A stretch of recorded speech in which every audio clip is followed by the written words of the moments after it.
What kind of man disappears the moment you need him the most and reappears only when he's lost everything? It was 3:47 a.m. when the first contraction hit me like a wave crashing onto a fragile shore. I shot upright in bed, drenched in sweat, my breath shallow. I reached for the nightstand, fumbling for my phone, but the bed beside me was cold, empty. My husband Ryan wasn't there. We were supposed to be in this together. I called him immediately, panic gripping my chest tighter than the pain in my belly. It rang and rang before he finally picked up, his voice groggy but distant. "Hey, I'm in Houston, remember? Business meeting, what's wrong?" "I think it's time. Ryan, I think I'm going into labor." There was a long pause. I could hear movement on his end, like he was stepping outside. Then his voice lowered. "Baby, I can't just leave. I'll get there as soon as I can, okay? Just go to the hospital, I'll catch the next flight." I was 9 months pregnant. Our first child. He was supposed to be by my side. I didn't argue. I didn't cry. I hung up and called an Uber, wincing through another contraction as I packed the overnight bag I'd left by the door weeks ago. The hospital room was cold, despite the warm lighting. Nurses came and went, monitoring me, encouraging me, but the one person I needed wasn't there. Hours passed. I clutched the hospital bed rail, biting down on my lip, tears streaming down my face. Not just from the pain, but from the loneliness. My mom had passed 2 years ago. My sister lived out of state, it was just me. At 11:12 a.m. I gave birth to a beautiful baby boy. 10 fingers, 10 toes, a full head of dark hair. I named him Eli, a name Ryan and I had chosen together. Still no Ryan. I texted him a photo of our son. No reply.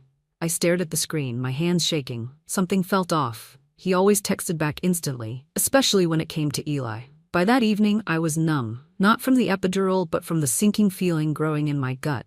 The next morning, I finally got a text. "Sorry, babe, it's been crazy. I'll be there tomorrow. Flight was delayed."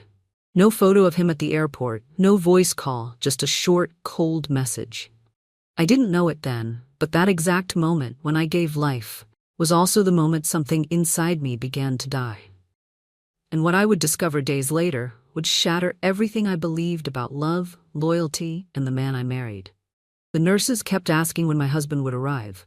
One even offered to call him for me. I just smiled weakly and said, "He's on his way." I wasn't sure if I was lying to them or to myself. The truth, I was starting to feel humiliated. Abandoned. Like a woman no one chose, not even the father of her child. That evening, while feeding Eli, I scrolled through social media, half out of boredom, half needing distraction from the emptiness beside me. That's when I saw her post. Her name was Haley Carter. Younger, blonde, always tagging gyms, yoga retreats, and trendy cafes. I only knew her because Ryan had accidentally liked one of her bikini photos 6 months ago. When I asked him, he brushed it off. "She's nobody, babe, just a fitness coach I met at a conference."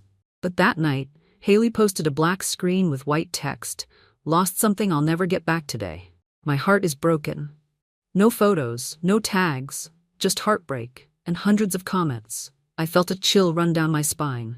I clicked into her profile, scrolled, then paused. 1 week earlier, she had posted a photo of her hand gently cradling a tiny baby bump. 15 weeks today. Never thought I'd be so in love with someone I haven't met yet. My blood turned to ice. 15 weeks? That would mean she got pregnant about the same time I did. I sat there, shaking, staring at the screen while Eli rested on my chest. I was trying to keep my breathing steady, to not let the nausea rise in my throat.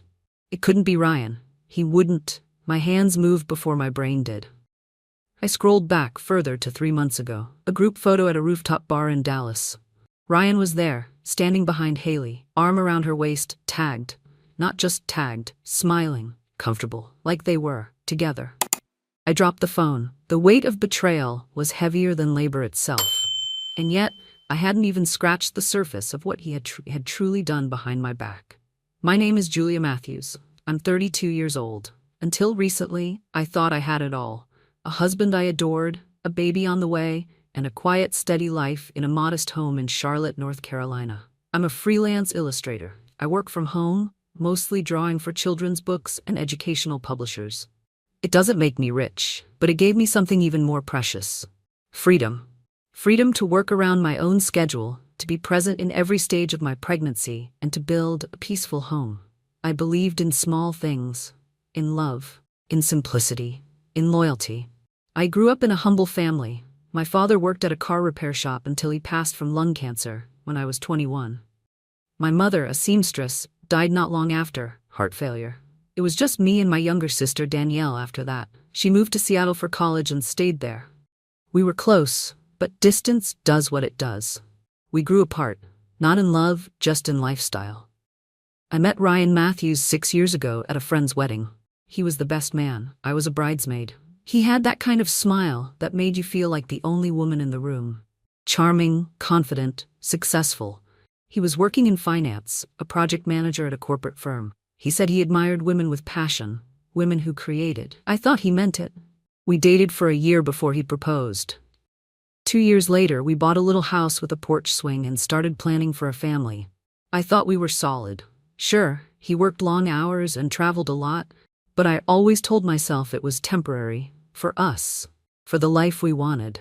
But looking back, there were signs, little cracks in the glass I refused to see. He stopped holding my hand when we walked. He missed doctor's appointments. When I'd get excited about tiny baby clothes or nesting plans, he'd nod and look at his phone. He didn't touch my growing belly unless I placed his hand there myself. And still, I convinced myself. He's stressed. He loves us. He's just overwhelmed.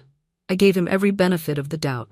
I wanted to be the understanding wife, the loyal wife.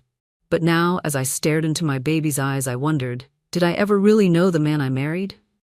During the pregnancy, I poured myself into building a loving space for our child. I painted the nursery in soft sage green, hand-drew little animals for the wall, and spent hours researching the safest car seats, the best strollers, and which lullabies could calm a baby's heartbeat. I was nesting, physically, emotionally, spiritually. Ryan would come home late, saying work was chaotic. He'd kiss my forehead and tell me I was glowing, then scroll through emails while eating reheated leftovers. I told myself he's working hard for us. But some nights I'd lie awake, feeling the emptiness next to me, wondering where his heart had gone. I didn't tell anyone about the growing distance. Not Danielle, not my friends, not even my therapist, whom I stopped seeing when money got tight. I didn't want to sound ungrateful. I didn't want to admit that the man I loved might be slipping away. I kept my focus on the baby. I talked to him through my belly, told him stories, sang to him as I worked on my illustrations. I imagined Ryan holding him. I imagined us being a team, going on Sunday walks with a stroller, sharing midnight feedings. I imagined a lot of things. But in the end, I was imagining them alone. What made it worse was that I had always been the type to love with everything I had. I gave Ryan not just loyalty but devotion. When he was laid off 2 years ago, I held us together with freelance gigs and part-time commissions. I told him we'd get through anything. And we did. Or at least I thought we did. Maybe that's the hardest part. Not the betrayal itself, but how much of myself I gave to someone who never truly saw me. I wasn't glamorous. I didn't post bikini photos or travel the world. I cooked at home. I cleaned our floors by hand. I cried at Disney movies and saved coupons. But I thought that was enough for someone who said he loved real things. I guess I was wrong. But I had no idea just how wrong I was, until I learned the truth about Haley and the child she was carrying. 2 weeks after Eli was born, Ryan finally came home. He walked into the house like nothing had happened. No flowers, no apology, just a forced smile and, "Sorry about the delay. Work's been a nightmare." I stood in the hallway holding our baby, who was wrapped in a soft blue blanket, his little head nestled against my shoulder. Ryan didn't even ask to hold him. He set his suitcase down, stretched, and said, "I'm starving. Did you eat already?" I felt something in me snap. But I didn't show it. Not yet. Our home, once filled with quiet warmth, now felt like a staged photo from a catalog. The pastel nursery upstairs, the homemade dinners I once loved preparing, the gallery wall of our wedding photos, they all felt like props in a life that no longer belonged to me. Ryan worked long hours again, and when he was home, he spent more time in the office downstairs than with us. I watched him from the kitchen window one night. He was pacing on the back patio, talking on the phone, his voice sharp and low. When he came inside, I asked him if everything was okay. He smiled too quickly. "Just clients. Stressful accounts, you know how it is." But I didn't know. Not anymore. I started paying closer attention. His phone never left his side. He changed his passwords. His laptop, once open and accessible, now shut tight like a vault. He deleted his browser history. Every single night. I wasn't imagining things. And then came the gala invitation. A formal, black-tie event hosted by the company he consulted for, a big pharmaceutical firm based in downtown Charlotte. He mentioned it offhandedly one morning while tying his tie. "They're doing some fancy thing at the Belmont Hotel next weekend. Wanna come?" I blinked. "With the baby?" He shrugged. "My boss's wife is bringing their newborn. Should be fine." The Belmont was one of those old, historic buildings converted into a luxury hotel. High ceilings, marble floors, and city views from every ballroom window. I'd never been. I couldn't even afford lunch there. Still, I said yes. I spent the next few days pumping extra milk, borrowing a dress from Danielle's old bridesmaid collection, and doing my best to look like the version of myself I'd almost forgotten. Put together, confident, glowing. When the night came, Ryan barely looked at me. But the moment we stepped into that glittering ballroom, everything about my life began to unravel. The Belmont Hotel was everything I expected, and more. Crystal chandeliers hung like floating stars from the high ceilings, and a string quartet played softly as guests in gowns and tuxedos sipped champagne. Waiters in white gloves passed by with trays of hors d'oeuvres I couldn't pronounce. Ryan walked beside me, greeting colleagues, shaking hands, laughing in that effortless way he always did in crowds. He was in his element. I was just trying to breathe. My heels were too tight. The dress barely zipped over my post-baby body. But I smiled. I played the part. As we mingled, I met his coworkers for the first time. Most were polite. A few commented on how young I looked, or how surprised they were to see him married. That stung, but I smiled anyway. One woman, a redhead named Melissa, pulled me aside when Ryan stepped away to grab us drinks. "You're Julia, right?" I nodded. "Yes, Ryan's wife." She hesitated, then leaned in. "Listen, I don't know if it's my place, but be careful tonight. Just watch who he talks to." Before I could ask what she meant, she disappeared into the crowd. Ryan returned with drinks, and I tried to act normal, but I was watching now, really watching. I noticed how his eyes lit up when Haley Carter walked in. Yes, her. She looked different in person. Taller, slimmer, sharper than her Instagram selfies. She wore a black velvet gown that hugged her frame, her blonde hair in soft waves, her makeup flawless. And Ryan? He froze for a split second, then quickly turned back to me. I wasn't stupid. They didn't talk right away, but later during dinner I saw them speaking at the far end of the room, standing a little too close, her hand touching his arm briefly. He didn't know I saw. I excused myself to the bathroom, my heart pounding, my stomach churning. In the mirror, I barely recognized the woman staring back at me. My baby was barely 3 weeks old, and I was standing in a 5-star hotel ballroom, watching the father of my child flirt with the woman who had likely just miscarried his other child. That night, under the glittering chandeliers of the Belmont Hotel, my marriage truly died. Ryan Matthews knew how to play the game. To everyone else, he was the charming family man with a fast smile and firm handshake. At company events, he joked about diapers and sleepless nights. He told stories about his beautiful wife at home with their baby, and people believed him. Why wouldn't they? He looked the part, spoke the part, lived the lie. But the truth was far uglier than I ever imagined. After the gala, I started digging. Something inside me had snapped. I couldn't keep pretending. Not to myself, not to Eli. I needed to know the truth about the man I had married. What I found made my blood run cold. Ryan and Haley had been involved for over a year. It started during one of his out-of-town projects in Dallas. She was a personal trainer at the hotel gym. Their affair wasn't some fleeting mistake, it was a second life. He had flown her to Miami twice. He paid for her apartment after she got evicted. He even bought her a promise ring, a simple silver band with a tiny diamond. I found a photo of it hidden deep in her Instagram highlights. The caption said, "Someday, not just a promise." She ended it with a ring emoji. Meanwhile, I was home, folding baby clothes and icing my swollen feet. The miscarriage? It happened the same night I gave birth to Eli. Haley had been rushed to the ER while Ryan was on a business trip. According to her posts and a few hushed comments I found on her friends' pages, she had been only 2 months pregnant. which meant Ryan had gotten her pregnant just weeks before my due date, when I could barely walk without help. He had been planning 2 futures. I wasn't just his wife, I was his cover. And Haley? She wasn't innocent either. She knew he was married. I found old messages she had sent him, screenshots saved on his old iPad. He must have forgotten to wipe it clean. "She'll never love you the way I do. Leave her, you said you would. I'm tired of hiding." But she stayed. She played her part. She smiled at that gala like nothing had happened, like I wasn't standing a few feet away, bleeding on the inside. And Ryan? He never even looked ashamed. In the days that followed, Ryan's behavior only got bolder. He'd come home later than usual, sometimes smelling faintly of women's perfume.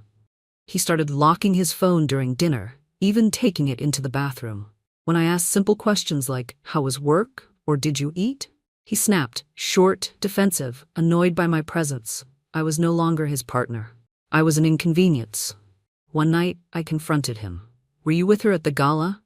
He blinked, like the question had come from a stranger. "What are you talking about?" "Haley. Don't lie, Ryan. I saw the way you looked at her. I know." He laughed. "You're tired," he said, pouring himself a whiskey.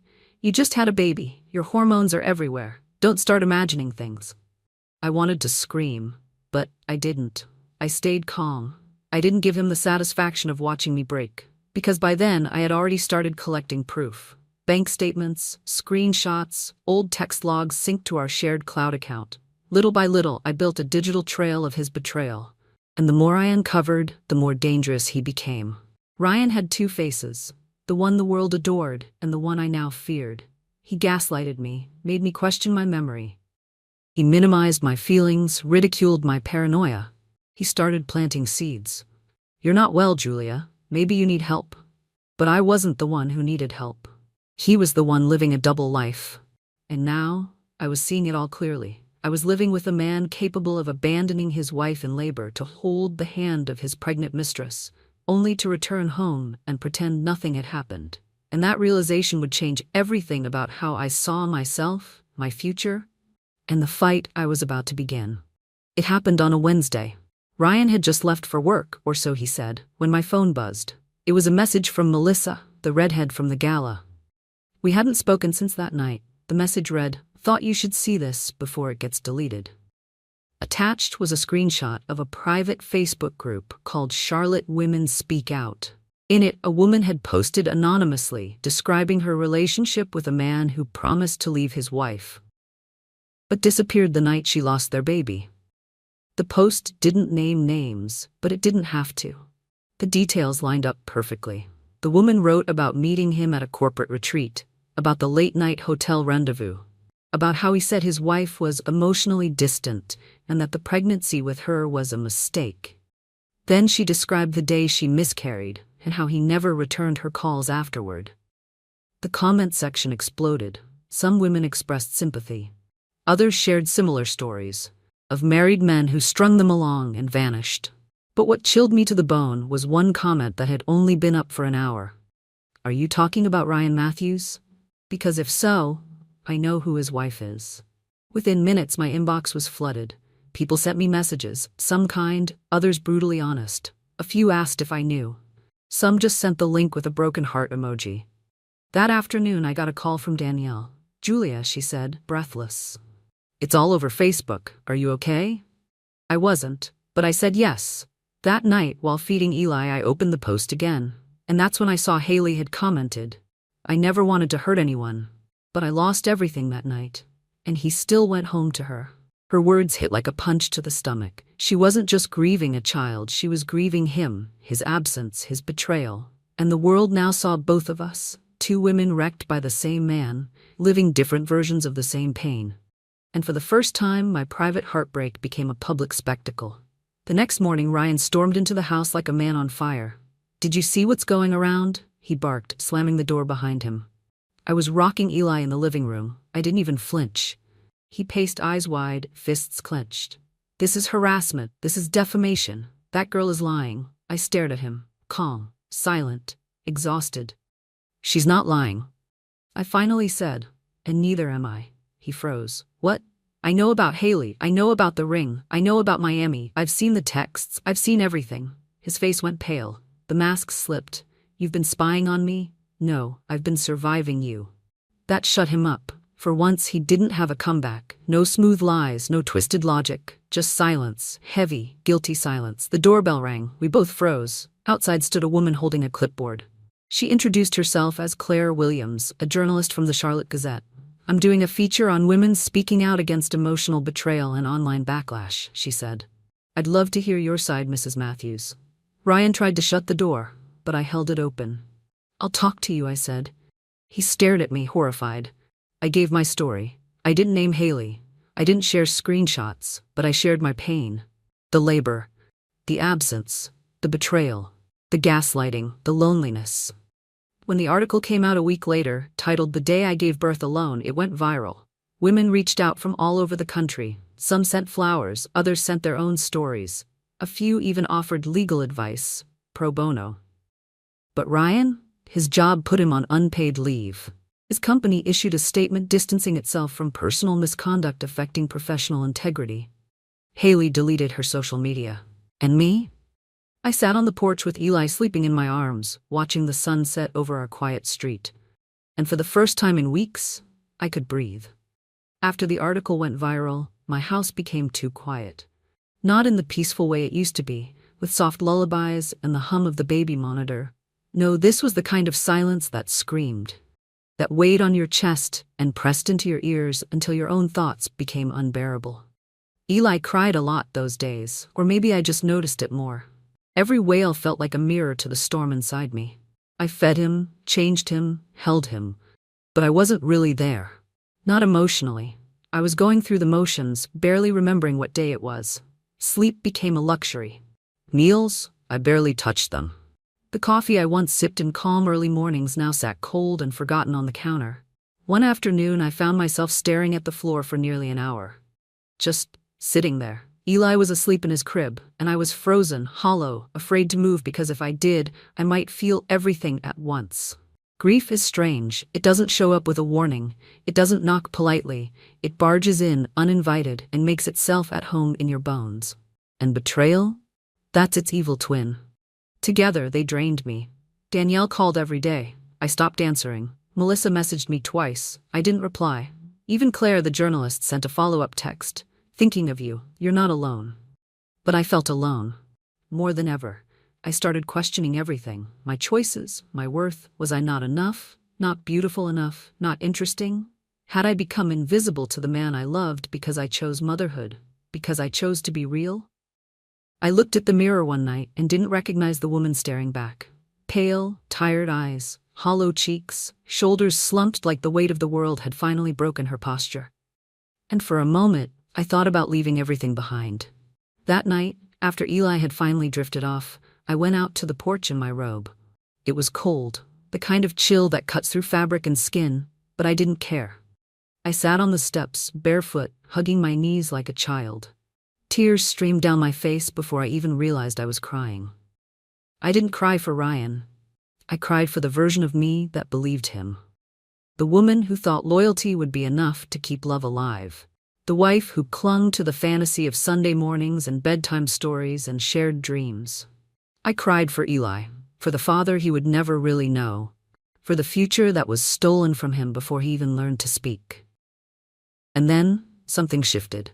A neighbor, a woman I barely knew named Mrs. Grant, who lived 2 houses down, walked over. She held a thermos in one hand, a blanket in the other. I read the article, she said softly. You don't know me, but I just wanted to say, you're not broken. You're brave. She wrapped the blanket around me without asking and handed me the warm drink. I was speechless. That small act of kindness cracked something open inside me. Maybe it wasn't about being okay right now. Maybe it was about surviving each hour until I could breathe again. Maybe I didn't have to rise like some warrior right away. Maybe I just had to not give up. The next morning, I showered for the first time in days. I dressed Eli in a cute little fox onesie. I opened the windows. I answered Danielle's call, and when she said, I've booked a flight, I'm coming to stay with you for a while, I didn't resist. I let someone help me. Finally. and for the first time since everything fell apart, I felt the tiniest flicker of strength return. Just enough to keep going. 2 weeks after Danielle arrived, I began to feel like myself again, at least in fragments. She helped with Eli, cooked warm meals, and, perhaps most importantly, reminded me who I was before Ryan, before the lies, before I let someone else dim my light. One afternoon, while Eli napped, she found me sifting through old papers in a storage box under the bed. I was searching for nothing specific, just trying to feel in control again. "You ever think about going back to school?" Danielle asked. I looked up. "What for?" "You used to talk about it all the time. Back when you were freelancing nonstop, you said you wanted to finish your degree and get certified. Business, right?" I nodded, surprised I'd forgotten. Back before I met Ryan, I was halfway through a business administration degree. I had dreams of opening my own children's publishing house, somewhere that spotlighted inclusive stories and diverse voices. I even drafted a business plan. Ryan told me to pause and focus on what really matters. Building our family. But Danielle's words sparked something. That night, while feeding Eli in the dim glow of the nursery, I reopened my old laptop and started digging through files. I found my business plan. My school transcripts, even old financial projections I'd modeled with spreadsheets. It wasn't perfect, but it wasn't worthless. And then I opened an email inbox I hadn't used in years. Among the junk, I found one message, marked unread. It was from Carter & Vale Ventures, a small but reputable investor firm based in Raleigh. "We reviewed your proposal last fall. We're intrigued. Would love to schedule a call to learn more." The email was dated 3 days before I got engaged to Ryan. I never saw it. I stared at the screen, heart pounding. Ryan had convinced me to temporarily shut down that email because it was too distracting. Said we'd build dreams together and my projects could wait. But this was the dream. And I missed it because I believed a man who told me my dreams were too small to matter. I didn't sleep that night.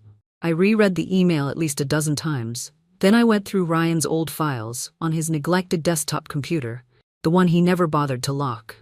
There it was, a folder named JM Plan Archived. Inside were the exact documents I'd submitted to Carter & Vale. But one file stood out. It was a draft email written by him, replying to the firm as me, saying, "Thank you for your interest, but I've decided to put this project on hold indefinitely to focus on family." He never sent it. But he didn't have to. He told me to shut down the email. Told me to let it go. And I had.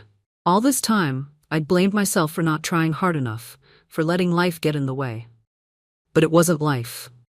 It was Ryan. He wasn't just unfaithful to our marriage, he was unfaithful to my potential. I sat there, stunned, fingers trembling.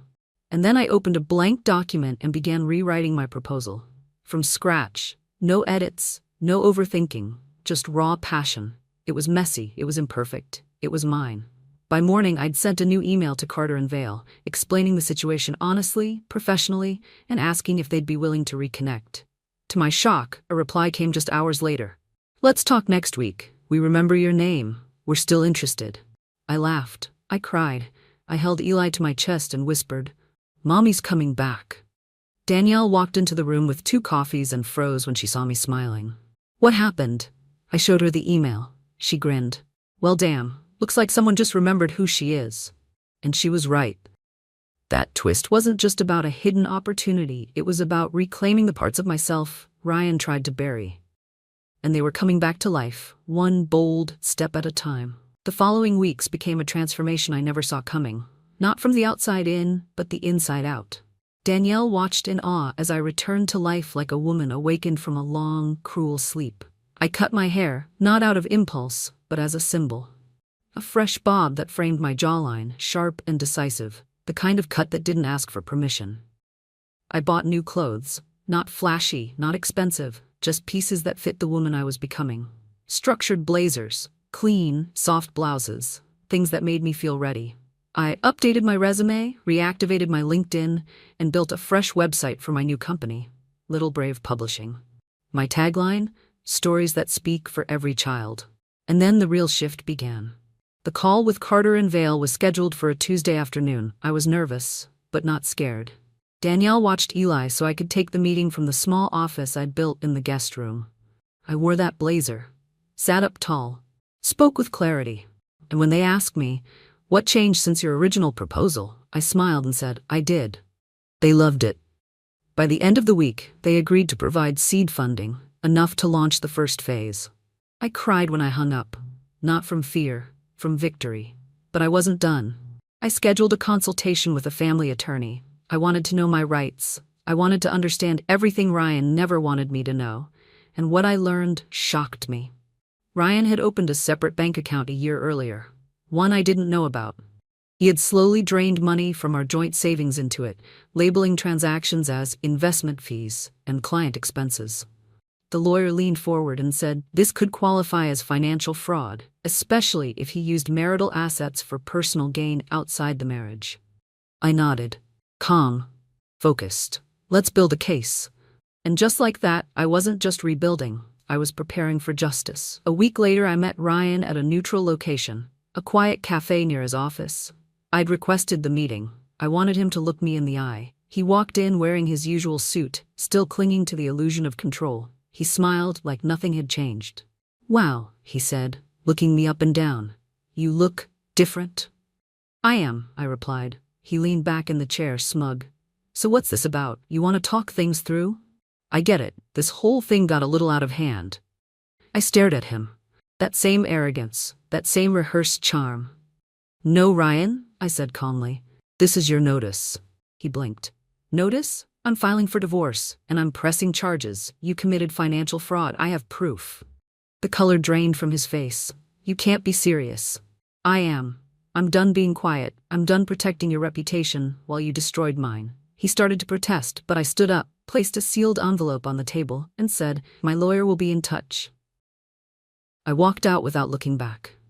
That night, I sat by the window while Eli slept, watching the lights of Charlotte twinkle in the distance. The city that once felt too big, too loud, too overwhelming, now felt like mine. Little Brave Publishing launched 2 months later with 3 children's books by new authors and illustrators I'd mentored. The response was overwhelming. Orders flooded in. One of our books even got picked up by a regional school district. People started calling me the comeback mom. But more than the recognition, what mattered most was that I believed in myself again. Every day I woke up, held Eli, and reminded both of us, we are not defined by who left, we are defined by what we rise into. And I wasn't just rising, I was soaring. It started with a subpoena. Ryan was served at his office in front of his colleagues. The envelope wasn't discreet.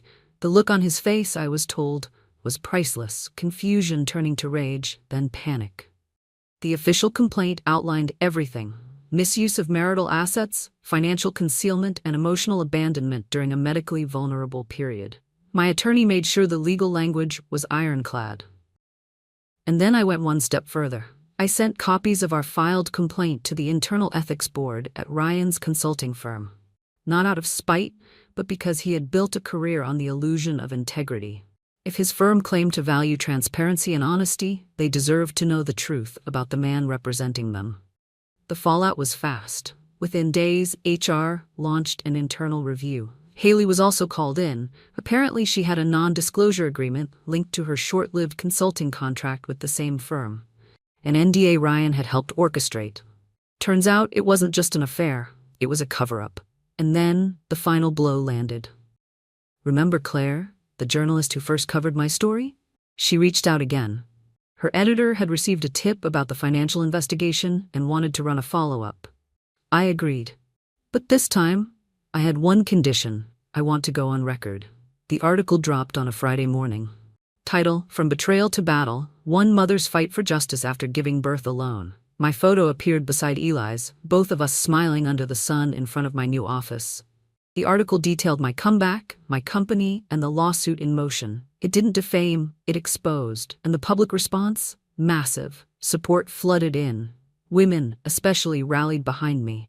I was invited to speak on a women's empowerment panel at the local university. My inbox overflowed with messages from mothers, entrepreneurs, survivors. And Ryan? His career collapsed faster than I imagined. Within a month, Ryan's firm suspended him indefinitely pending ethical review. A week later, they quietly removed his name from the executive directory. No press release, no goodbye post. Just erased. Haley? She left Charlotte. Rumors said she moved back in with her parents in Ohio, deleted all her social media, and ghosted most of her former friends. I didn't chase her downfall, but I also didn't feel sorry. She knew he was married. She chose her path. Meanwhile, I stood on a stage at the Women in Business Gala, dressed in navy silk, baby weight gone, confidence full grown. The same gala where Ryan once ignored me now had me as a keynote speaker. I shared my story, not as a victim, but as a builder, a mother, a CEO.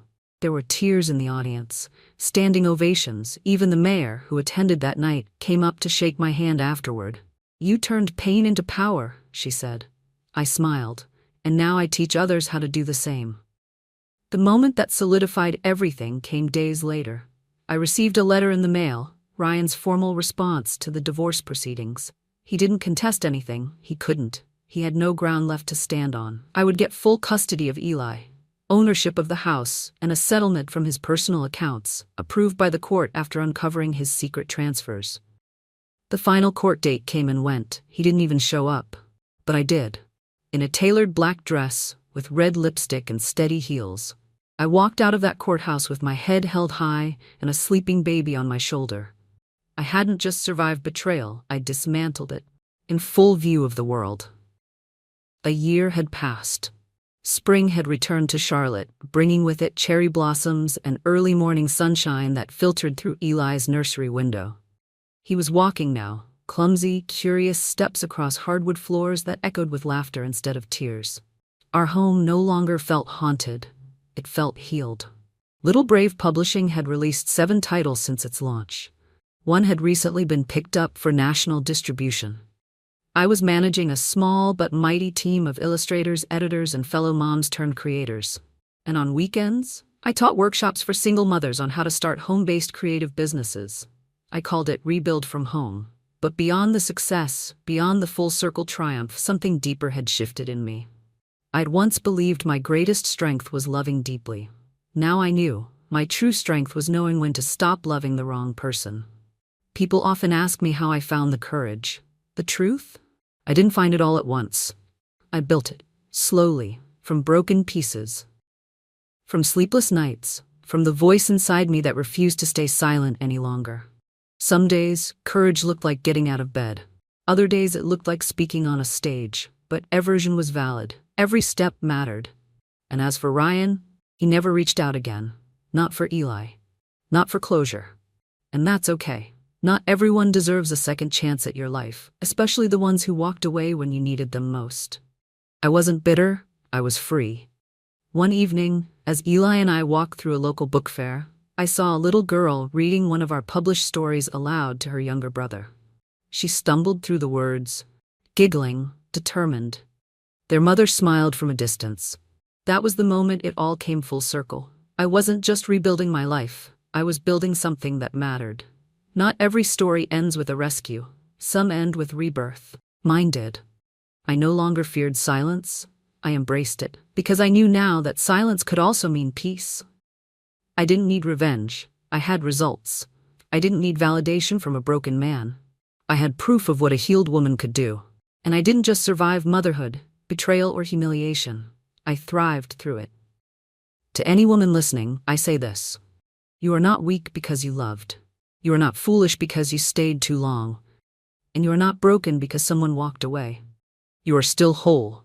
You are still worthy. You are still enough. So pick up the pieces. All of them. The messy ones, the sharp ones, the forgotten ones. And start building again. Not for revenge, not to prove anyone wrong, but because you deserve to live a life that reflects your strength, not your scars. And if you ever doubt that, just remember this. There was a woman who gave birth alone, got betrayed, got broken, and then built an empire from her own ashes. And that woman was me.